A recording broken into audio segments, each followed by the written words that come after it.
we'll start out with a little pork fat cooking. So I went to the supermarket and I bought some pork ends, just, you know, scrap pieces of pork with, you know, meat mixed in there, and I cut the meat out and I'm just cooking the fat first.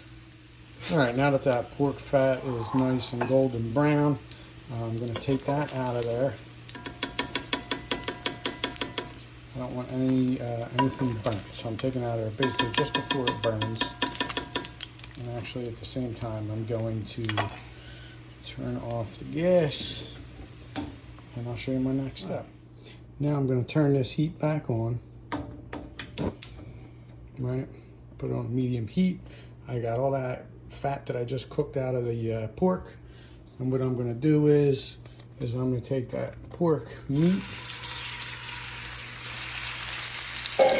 that I chopped up and took out.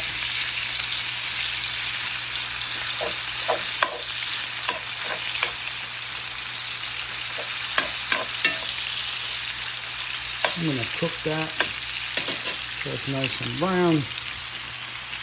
Put a little salt.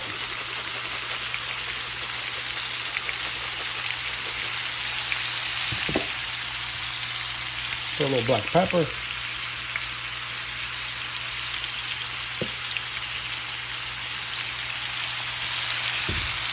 I may season some more later, but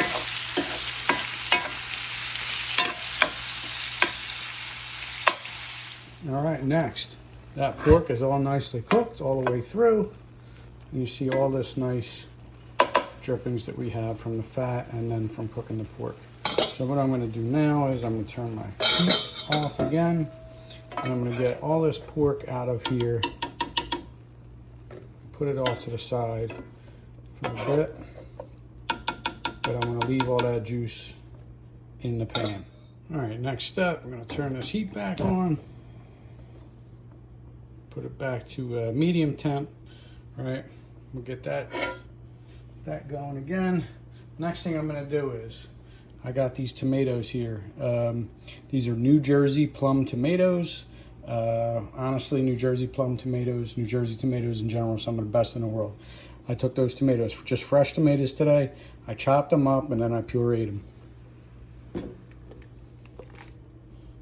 And I'm going to cook that in there.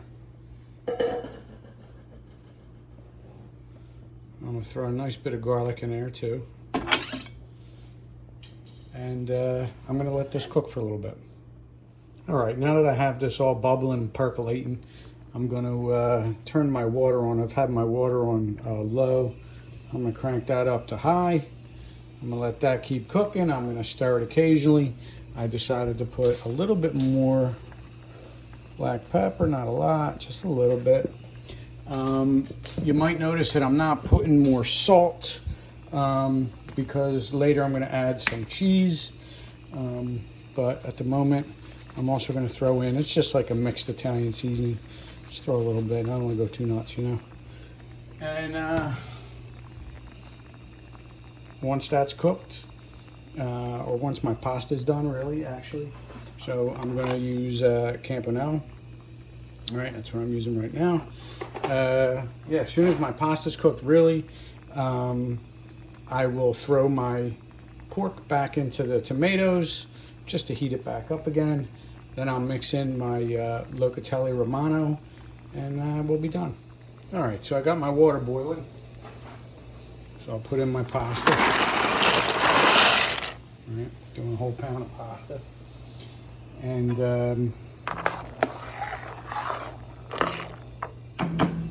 that cook, I got this going. Tomatoes are still cooking. I think while that pasta cooks, I'm just going to put in my pork that I had cooked earlier, and we're going to let that get all nice and heated up, and we'll just let that cook until the pasta is done.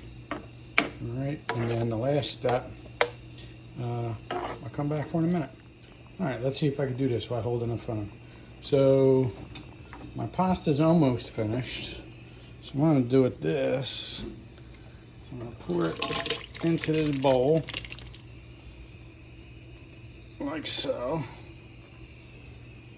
And then I'm going to mix in some Pecorino Romano. Let's see. I'm just doing it to eye, you know.